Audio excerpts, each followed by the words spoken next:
You keep me coming back, baby. I've met some amazing people just by enjoying life, literally living. We've crossed paths and inspired each other. Now we're inspiring you. This show showcases reality, real TV.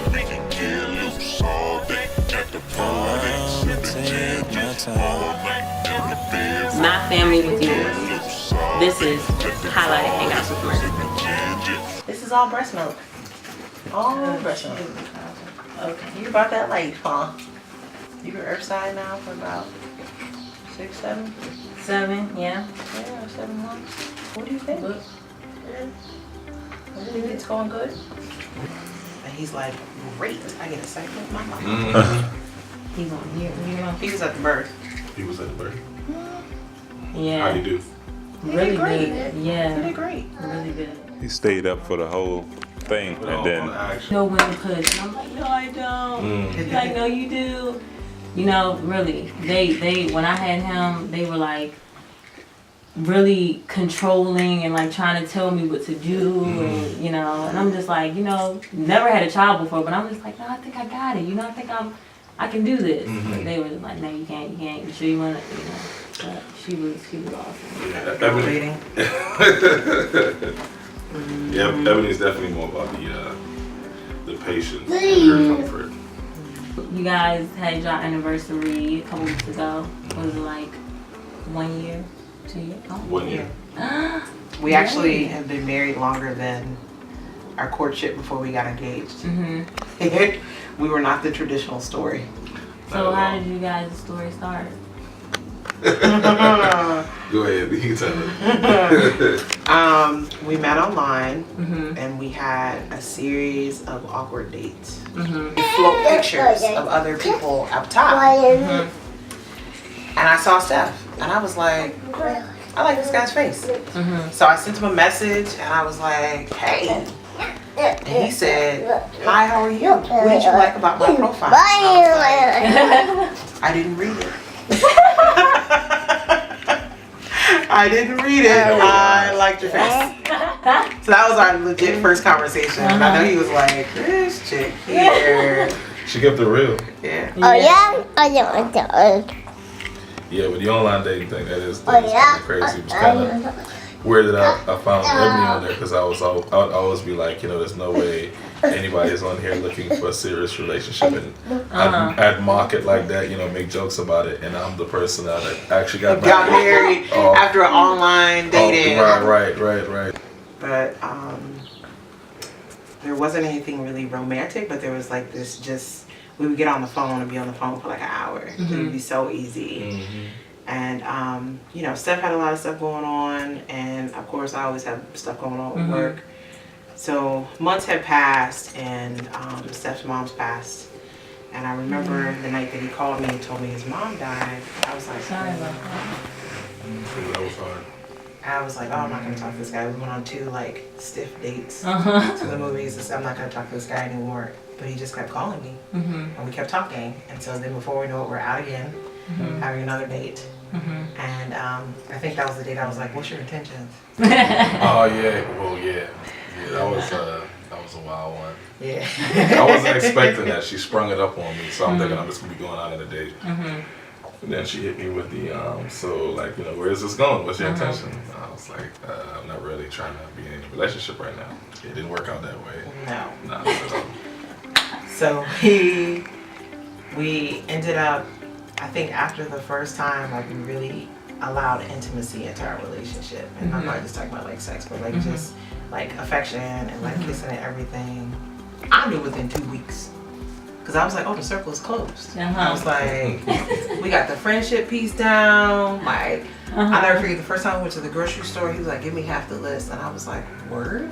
We were like a team, and we like went and got the groceries and met at the front. And I was like, this is it. This is exactly it. So Steph was a little not really super convinced in the beginning. But then I was like, sure, we gonna be together. I'm not really worried about it. But then I went away for a week. And when I came back, he said, I missed you. I was like, I'm ready to do this. I didn't expect to miss her, and I was just like, wow. You know, we would talk like every time, like almost every night she was gone. And I didn't expect to miss it the way I did. And then, you know, she came back, and I was like, you know what, I'm willing to give this a chance. And Talked about getting engaged within like 2 months, and then we got engaged like at the third or fourth month. We were in England visiting family, and he was like, let's come home engaged.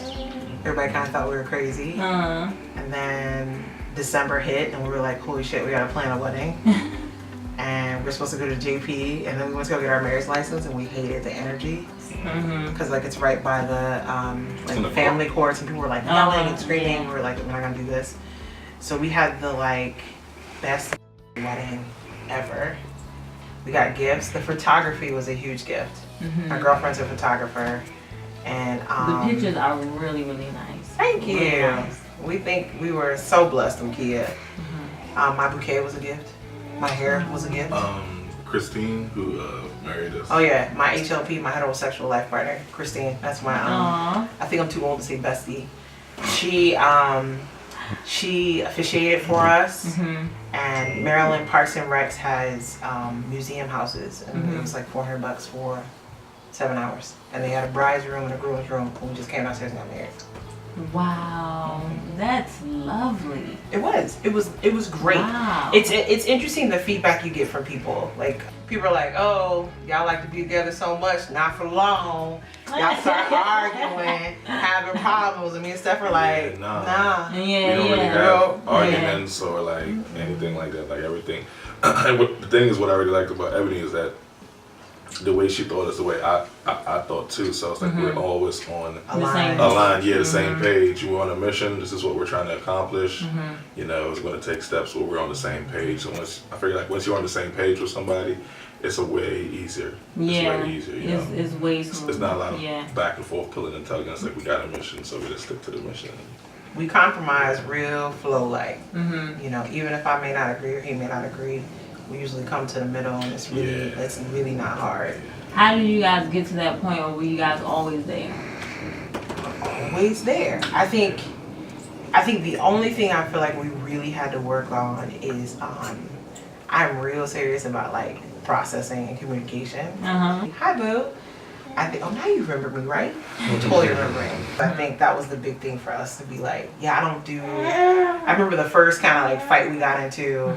My husband shut down. He was like, I'm out. And I was like, oh no, we're going to talk about this. Everybody she likes to address issues. And I'm the opposite. I'm like, I'll just go away and just be like, whatever, it'll go away. I don't really like to address it. But she's very direct. She would be like, nope, we're about to talk about this. And I'm like, I'm not trying to talk about this. She said, but you burping the baby, you burping. But have you like took that on now? Like we understood each other even more. It was a period of time where Ebony wouldn't really, how can I say it? I needed her to call to say I'm okay. And she didn't call to say I'm okay on a couple of occasions, and I was really worried about it, you know. And she admitted that, you know, it's an adjustment period to have to, you know, I don't like to use the word check in, but you know, to say like, hey, I'm okay. She told me she was going to her job one day. She was gonna come right back. It's on a Sunday. Kind of a lapse. It was like 4 hours. I had told her, I was like, oh honey, I'm just gonna open the door for them and come right back. And I'm gonna come right back show them around and come right back.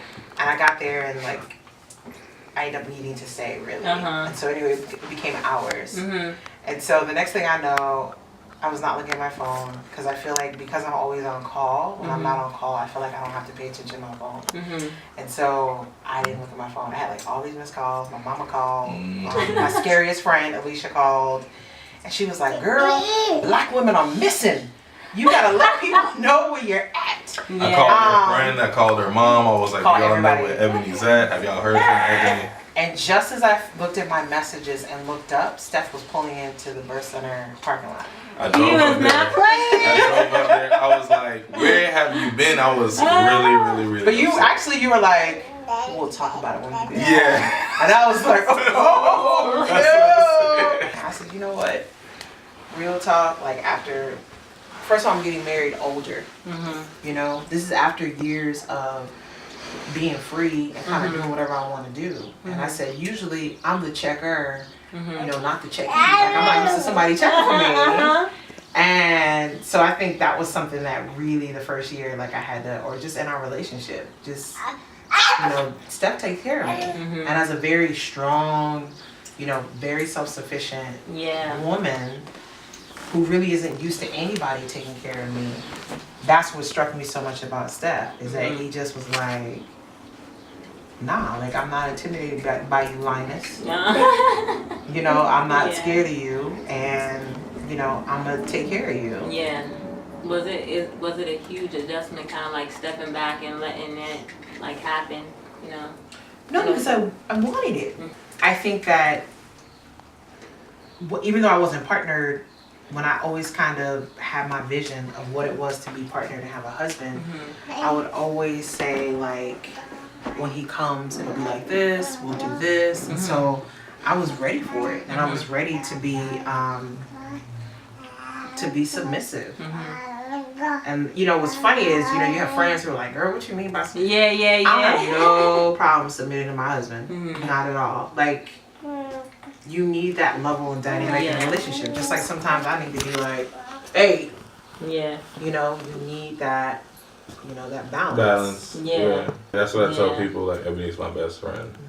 She's my best friend. Like, I'm at work, I'm like, I come into work, I'm like, I love you, I can't wait to come home and see you. I can't wait till you get home. How many hours till you get home? Right. Which was like different for me, because I never felt like that. You know, I don't want to be, like, I like being under Ebony. We just stuck on Messenger. We just stay on Messenger, we send pictures throughout the day, then we do the video, we love adding filters, that's our jam. I think it's difficult for me, I think, not having friends that are like married and really can understand, like you can talk to, like, you know. We're seeing that. I traveled with my girlfriends for the first time in January, and I miss my husband, and so I'm not going for a while. It'll be us going on trips for a second. I tell people all the time, Steph is 80% of what I thought I wanted and 20% of what I didn't know I needed. There's a lot of things he brought to the equation that I couldn't even fathom thinking about that I needed, and now that I have it, I'm like, wow, I need this. For real.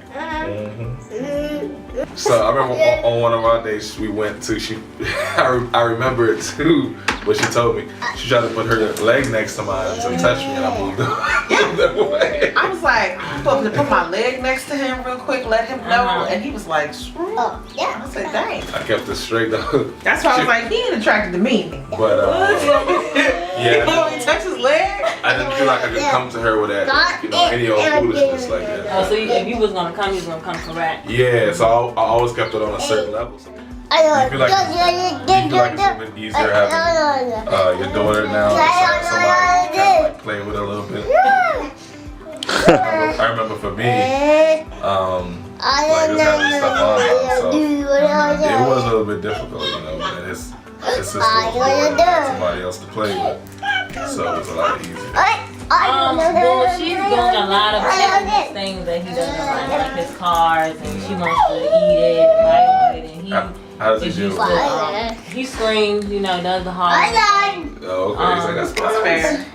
Yeah, but I'm excited to see when she starts like, walking and stuff like that, and him teaching her, and just seeing their relationship. They're pretty cool.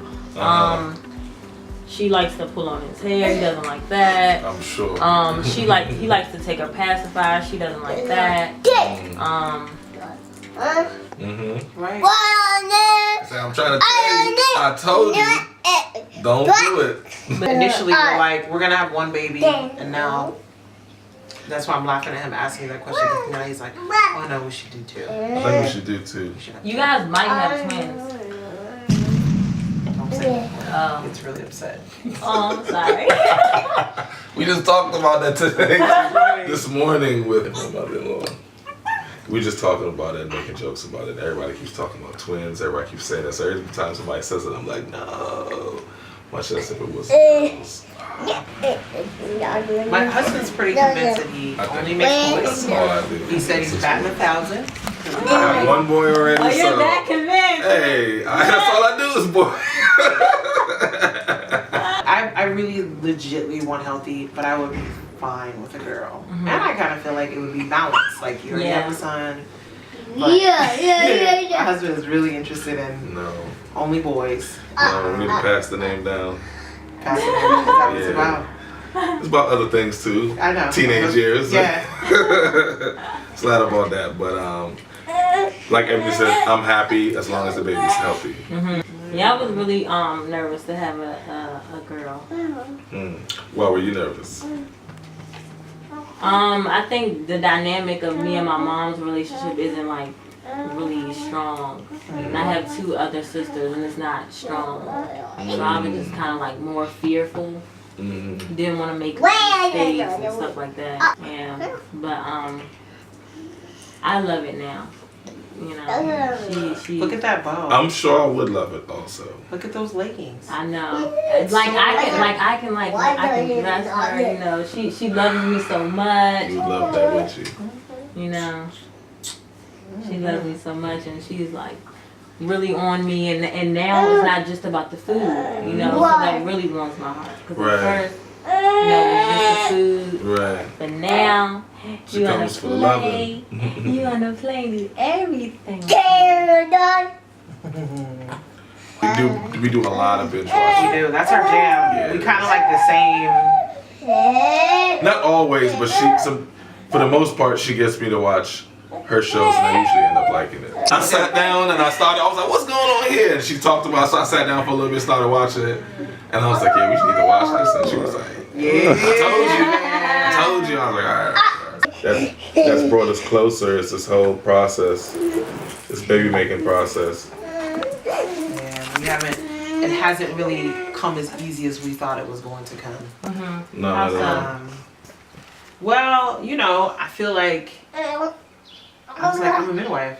I'm around pregnancy and birth all the time. I'll just sneeze and I'll be pregnant. And I thought the same way too. Bellies that you rub, Right. Yeah. And my husband is, you know, West Indian and like, oh yeah, 1 month. Yeah, I thought it was gonna happen like real quick, and it didn't happen. No. So we started trying the month after we got married, and it's a full year, and we've not gotten pregnant. We're doing all the things to make a baby. You know, I waited kind of late, and this gem didn't fall into my lap until I was 39. So, you know. Right now, everything's looking positive, so that's a good thing, and I think that keeps us positive too. Yeah. You know, with the hope that hopefully soon we'll get that positive test, and So people can stop asking if I'm pregnant. Especially I like to rub on her belly too. I'm always rubbing on her. That's good. I believe that's a good sign. Oh, okay. Like you're putting it into the universe. Right. That's what Emery told me too. But you know, when you have a little bit of an extra sexy gut, people get confused. So I think one dude was like, "Congratulations!" And we started like, But look. "Okay." Yeah. Accept that. Yeah. Hey, what's up? Check the podcast out. The link is in my bio on Instagram. MERC.Y_. It's not that hard. Click of a button. Click 2 buttons actually to check the podcast out with the link. But anyway, as long as it's taking me to explain to you, you might as well just go and do it already. Go! It symbolizes life. Yeah. I recently found that out. I didn't know that for a long time. I'm like, but that symbol is pretty dope. But Yeah. I like really am blessed because I have a great community. We're kind of a crew. They all started doing plays. So then I met all the other artists and stuff that they do the plays with. But it just so happens that all of us were like the same age. They started having kids. I think Jonathan was the first batch. Then Akeem, they were the second batch. And it's like maybe 8 families that we all have our kids and we pretty much have them That's really cool though. Having them definitely made me realize how important like a community is, especially if you don't have it already. I could definitely stay in DC. I didn't plan on staying in DC for a long time, but I have my family and a great community here. So Yeah. and I keep being blessed with work opportunities that I like. Like the time of last time, twinkle little star, how I wonder.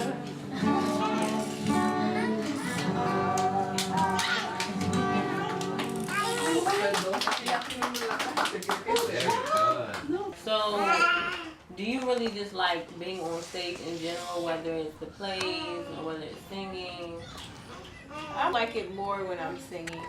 Like when it's me and a band, preferably my band. Revolution,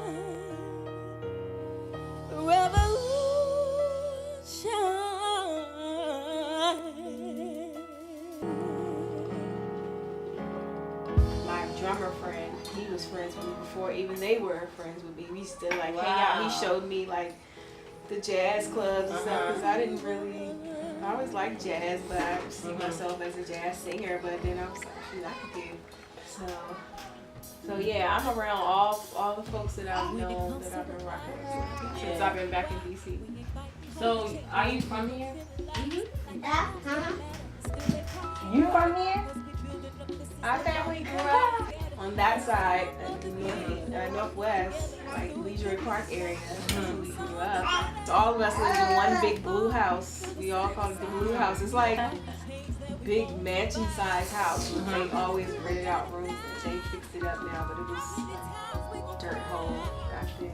So it's like we lived in that one with 2 rooms. Sometimes all of them lived in that room. So that's why we are so close, because we know how humble we came from, and then I grew up in Brentwood. Go on and use it. Handle your business. No one wants to hear your PB business. It's okay. Who was the easiest to potty train? No. I think Akeem is so predictable until this day with his poops, like everything. He's on point. Like I know after breakfast he has to go. After dinner he usually has to go before bed. But like I just know his schedule. So he was just like Then Afria was pretty. She started getting the hang of it too. Like got her little potty. Like she was a little girl pooping on herself, and then she grew up. Oh yeah, she was. I think they were both solid, but And I like at 2.5. And I grew up and I did everything. Yeah. Yeah, and even No, I'm just trying to get a feel for what I gotta go through, with her. I think it's gonna be easy. Because he was easy. Yeah. Like, he's good now. He don't like underwear, but he doesn't like pants. As soon as they come in the house, if he could just wear underwear all day, he would. But I always make him put on clothes because I'm like super. Oh, you ain't gonna catch no cold, so keep your pants on. Because they get fresh. we had like a little cookout, had a little baby pool, and he didn't have no swim stuff, but he wanted to get in the water. So I'm just like, I didn't see a problem with it, right? But my was like, no, we are outside. You know what I'm saying? And my mom was like, no, pedophile. Yeah, there are. Yeah. Yeah, so It's then so I was sad. like, it is, because it's like, how can I explain that to him? I tell him, but he don't know, but. And that's the main reason why I have certain rules in this house too, because I just don't want them to think it's just all good out there. Yes? Can I have some more cornbread? Is Afria doing okay? Yep. So when's the cutoff time for like eating or drinking? Or marriage? We don't I don't really have have a cutoff time. Like I probably should, but their bedtime is 9 o'clock, so that's their cutoff. And even like I've struggled with giving them water at night or being strict. Like, no more water, no more water. But I want them to be hydrated. So even that, I'm like, all right, get your sip of water before bed, because they always, and that's always a tactic to get them to stay up later. They always come down 10 minutes after the story, after the grandest put down, talk about they want water or something. I'm like, I just gave y'all the moon and stars, but to stay up. Yeah, Marcus had to get on me about that. I'm like, but I mean, he might be thirsty for real.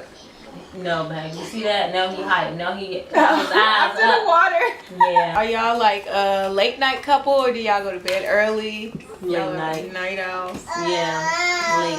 Yeah, we'll be up like 2. Yeah, right. 2 in the morning, just chilling. Me too. It's weird because everybody is like, you know, you need to get a schedule. You know, they need a bedtime. You need to. You know, y'all need to get up early in the morning. Kids are supposed to be up early. And I'm just like, early is just not my thing. It's just not theirs either. Like, people don't understand. Like, I try to explain to them that, okay, we get up at 8 o'clock. That's a good time. And he needs 10. He needs 10 or else he's going to be whiny and fussy and not trying to eat and all of that for 2 hours. He needs to wake up at 10? Yes. For him to be like, hey guys, hi, good morning. Like for him to be like that, he, you know, like. Yeah, he wake up smiling at 10 or 11. Me. Yeah. Hey, what's up? Aww. Cause you a good big brother. How was he when she first came? Oh, he was good. He was good. He wasn't jealous at all. He was like. He wanted to hold her as soon as she came up. Yeah, he was there in the living room. That's how it was with Hakeem too. Yeah. Because I was so scared that, because we were so close. We were like this. But we watched, what is it, Daniel Tiger, when his mom had the new baby sister. I know, yeah, that show. So like that was kind of his readying tool for me to kind of explain to him. Because he was just before 2. 4 months before 2, so he was still, but when he got home, he was whining, and I was like, oh no. It was because he wanted to hold the baby. Yeah, he was asleep. And then what was it, like 11, we were on our way to the hospital. He woke up in the car. Normally he sleep. If he sleep and we get in the car, he sleep. But he woke up, he stayed up until 4 something in the morning until she came. And then he was fussing. And it was because as soon as I had her, he wanted to hold her. He wanted to come down too. And like, you know, but then after that, he went to sleep. They were out. Oh, he was so in sync with you. Yeah. Like, He went to sleep like he just had the baby. Yeah. Like, ooh, all right, now it's over. Everything's done.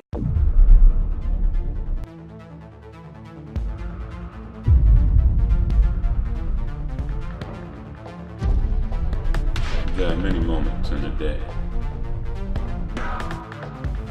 Moment to moment.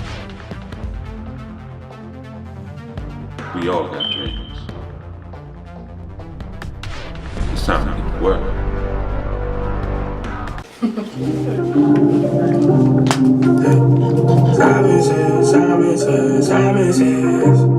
I've been crazy. I can't sing if I put my mind to it. If they never tell you how to win, let me tell you how to win. Respecting people off their behavior. You know, nobody can do this by themselves. That's why I said the DMV alone, or talent wise, we're one of the most creative people out here. So what's the longest you've been in the studio? At a time, like without going nowhere? Yeah. 7 days. 7 days. I used to bring a whole bag of clothes with me. I bring a toothbrush, soap, everything. I used to, but now I'm working again. I don't do that right now. Yeah. I stay in for like 2 days. And I'm still trying to find myself musically, like. What you mean? Because I feel like I got so much more that I can offer right now, but I'm slowly elevating my sound. You know what I'm saying? Yeah. I got so many ideas. so many ideas musically, but it's like I gotta slow down a little bit. You know what I'm saying? Because once you create a lane and you put in them 10,000 hours and you master your craft, you can be unstoppable. That's why when I record, I always record with the lights off. You know what I'm saying? Because it always give me this like, just looking up at the sky and it's dark outside, just vibing on those, just chilling. That's what it feel like. You know what I'm saying? So you just gotta put yourself in that place to get it on. Get it on. Yeah. You're more creative when you can focus. Sometimes you do need to be alone in the studio. Don't get me wrong, it's time and a place for stuff like that. Like when you have a lot of people listening, you know what I'm saying, to the music. Yeah, that's always cool. You know what I'm saying, on a chill day. How you doing? I'm good, brother. I'm good, brother. Yes, sir. Hey, we can edit this out. My bad. Hey, give a shout out to my brother. Why not, though? Would you like to say some words for the people, brother? All I know is Tazzy got next, man. Tazzy got fucking next. I'm ready for it, though. Yeah. Oh, they ready for it, though. We gonna, you know, oh my goodness. I mean, as far as the songs go, we got about like 40 songs in the vault. So, you know, we doing the best of 40, but when you got 40 songs and all 40 songs really rock. And when you got a machine like Tazzy that likes to keep working beyond that 40 song goal, there's more new fire and then he won't put that out. And Tazzy type of person, he won't put everything out. He don't want to keep nothing in the vault. He wants you to hear all this music. So, honestly, the thing is about that time, though, you know what I'm saying? Yeah, because you've been doing this for a while. How long? 10 plus years. Recording wise, I've been in the studio 10 years straight. So I started writing when I was 8 though. But I wasn't writing 4 songs, I was writing like, you know, I didn't even know what a hook was. Like little, you know what I'm saying, here and there. But when I was 12, that's when I started writing 4 songs. And I started recording at 14. So ever since. How did you record? Alright, well, I can tell you the first song I ever did. Y'all know the Birthday Sex song by Jeremiah? Yeah. I did a remix to that. Horrible. Passion, but I'm full of passion. The beginning of 14. I'm 23 now. I'll be 23. I'll be 24 October 23rd. B-Day gifts are welcome. B-Day gifts are welcome. You said you just turned. You're 23. Yeah. Oh. Well, So you're 24. I'll be 24 October. Oh. You okay? I got a little personal just now, but available to you? Well, either she don't listen to her. No, we're friends. You know. That's that's how I came off. You told me you was 24. yeah, that's what I'm saying. I would have never done that. Exactly how I sounded though. I'm not gonna lie to you. No, not like that. No. But I never told you I was 24, by the way. Okay, continue! Cruising down the street on 495. Got a back while I'm on Lisa by my side. Roll that thunder, rock that good reef for what she like. Say, babe, I'm a drinker like my leaky with some ice. Every time I ride with Melissa, I treat her like a queen, like Latifah. She treat me like a king and a leader. Time I'm with my Moors, I'm a geek. The more you start recording, the more you grow from it, the more you know. Then it's become easy. You like, alright, not easier. Let me take that back. You start to know yourself better, so your craft, your craft is better. You way better at your craft, so. I'm the type of person that when I'm listening, I'm really listening. I'm not gonna feed you no bullshit. Gotcha. You get what I'm saying? This sounds like it's already out, like on the radio. Like I just see me walking in and it's just playing, and I'm just looking beautiful like I am. I'm just walking in and everything just rocking, and I'm just rocking. It's just like, you know what I'm saying? Like going into the club, and it's like that. You know what I'm saying? Yeah, that means that lets you know that's a hit. Right, there you go. That people have heard like. There you go. Be like, yeah, that song such and such. Exactly. And they're gonna walk home saying, let me in. I'm trying to. Man, I just want people to know how like beautiful music is. Period. Like if you really like think about how beautiful music is if you use it the right way. Like that's what I want to do. I want to bring that fun, you know, that fun feel, but also keep it real with people too. Yeah. Like I could play, you know. Hello. You're a Scorpio, ain't you, brother? Come on, brother. I'm a Scorpio. That's how Scorpios live, man. Being fun but real. We you hear that? But we real. You hear what he said to you?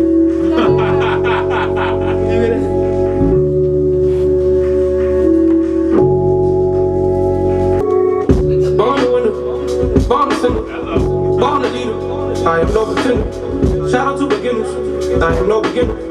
I'm on records like the book of Road Guinness. Tried to end us, but we got extended. Gotta find a way to get us in. They kill us, nobody to finish. Gotta protect our babies and our women. Gotta protect our babies and our women. That's gonna be beautiful. That's just my friend. I got you. I know. Nah, she's just my friend. Definitely is your friend. That's not that. Let me stop. Edit that out. I'm fucking with you.